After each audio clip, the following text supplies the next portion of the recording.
Guys, life ನಂಗೆ ಹೆಂಗ್ ಹೆಂಗ್ತೈತೆ ಅಂತ ಹೇಳ್ತೀನಿ ಕೇಳಿ ನಿಮ್ಗೆ. ಮೊನ್ನೆ ನಾನು ಟ್ರೈನಲ್ಲಿ ಟ್ರಾವೆಲ್ ಮಾಡ್ತಿದ್ದೆ, ನಮ್ ಫ್ರೆಂಡ್ ಮದ್ವೆಗೆ ಹೋಯ್ತಿದ್ದೆ. ನಾನ್ ನನ್ ಸೀಟಲ್ಲಿ ಕೂತಿದ್ದೆ. ನನ್ ಮುಂದೆ ಸೀಟಲ್ಲಿ ಸುಂದರವಾಗಿರೋ ಒಂದು ಹುಡುಗಿ ಅವ್ರ ಅಮ್ಮನ ಜೊತೆ ಕುಂತಿದ್ಲು. ನಾನ್ ಅವಳನ್ನ ನೋಡ್ತಿದ್ದೆ. ನೋಡ್ತಾ ನೋಡ್ತಾ ನಂಗೆ ಸಡನ್ ಆಗಿ ಸುಸುಗ್ ಅರ್ಜೆಂಟ್ ಆಯ್ತು. ನಾನ್ ಹೇಳ್ಬಿಟ್ಟು ಸುಸುಗ್ ಹೋಗ್ಬೇಕಂತ ಬಾತ್ರೂಮ್ ಹೋದೆ. ಅಲ್ಲೋಗ್ ನೋಡಿದ್ರೆ ಯಾವನ ಗೋಳಿ ಮಗ ಎಷ್ಟ್ ದಿವಸ ಆಯ್ತು ಯೋತಿ ಗೊತ್ತಿಲ್ಲ, ಒಂದ್ ವಾರದೆಲ್ಲ ಸೇರ್ಸ್ ಒಂದೇ ದಿವಸ ಯೋತಿ ಗುಡ್ಡೆ ಮಾಡ್ಬಿಟ್ಟು ಹಂಗೆ ಹೋಗ್ಬಿಟ್ಟು ನೀರು ಹಾಕಿಲ್ಲ. ನನ್ಗ ಅದ್ ನೋಡು ಒಂಥರ ಮೂಡ್ ಆಫ್ ಆಗೋಯ್ತು. ಅದಕ್ಕೆ ನನ್ ಸುಸುನು ಹೋಗಿಲ್ಲ, ಹಂಗೆ ಬಂದ್ಬಿಟ್ಟೆ. ನಾನ್ ಬಂದ್ ಕುತ್ಕೊಂತಿದ್ದಾಗೆ ನನ್ ಮುಂದೆ ಕುಂತಿರೋ ಹುಡುಗಿ ಎದ್ದೋದ್ಲು ಅದೇ ವಾಶ್ರೂಮ್ಗೆ.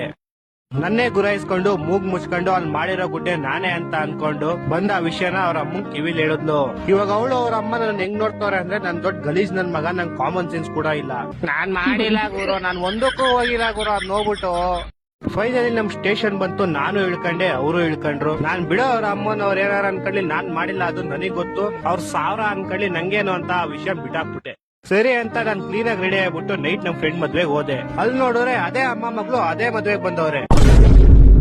ಅವ್ರಿಬ್ರು ನಾನು ನೋಡ್ತಿದ್ದಂಗೆ ಅವ್ರ ಅಮ್ಮ ಅವ್ರ ಫ್ರೆಂಡ್ಸ್ಗೆ, ಅವ್ರ ಮಗಳು ಅವ್ರ ಫ್ರೆಂಡ್ಸ್ಗೆ, ಟೋಟಲ್ ಆಗಿ ಮದ್ವೆಲಿರೋ ಎಲ್ಲಾರ್ಗು ಇವ್ನ್ ದೊಡ್ಡ ಗಲೀಜ್ ನನ್ ಮಗ, ಇವ್ನ್ ಬಾತ್ರೂಮ್ ಹೋರೆ ಸರಿ ಹೇಳ್ತಾನೆ ಆದ್ರೆ ನೀರ್ ಹಾಕಲ್ಲ ಅಂತ ಎಲ್ಲಾರ್ ಕಿವಿಲ್ ಹೇಳ್ಕೊಂಬಂದ್ಬಿಟ್ರು. ನಾನ್ ಮದ್ವೆಗೆ ಹೋಗ್ತಾ ನನ್ನ ಹೆಸರು ಸತೀಶ್ ಅಂತ ಇತ್ತು. ಇವಾಗ ಮದ್ವೆಯಿಂದ ಬರ್ಬೇಕಾದ್ರೆ ನನ್ನ ಹೆಸರು ಏತೇಶ್ ಅಂತ ಮಾಡಿ ಕಳ್ಸೋರೆ.